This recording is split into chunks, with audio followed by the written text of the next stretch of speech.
red flags on a first date you absolutely shouldn't ignore. Stick around because the third one is insanely important. I'm Tanya and I help women feel safe enough to call in healthy, soul-aligned love. This is my new series on dating red flags you absolutely cannot ignore. But if you test your boundaries physically, emotionally, or verbally, it's a hell no. Okay, what do I mean by that? I was on a first date with a guy once who within maybe like 30 minutes or so, he put his hand like on the small of my back, but like really like right above my ass, to be honest, right?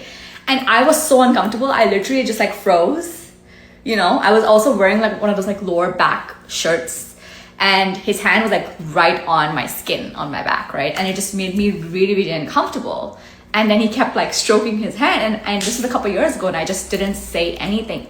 That's what I mean by testing your physical boundaries.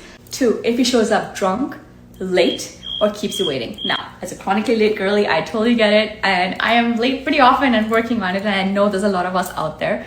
But I do think it's important for the other person to recognize that you are putting your time and energy out there and that they should be respectful of that. So even if they are running late, to actually text you and let you know, right? And be apologetic about it. I've definitely been on dates with people where they've been late and then they just basically pretend like nothing happened and don't even acknowledge it, which is really uncool. Related to that, you definitely do not want to go on a date with someone who shows up drunk or high. And I know we've all been there before. It doesn't matter if it was a 4th of July weekend. I don't care. You should have rescheduled in that scenario.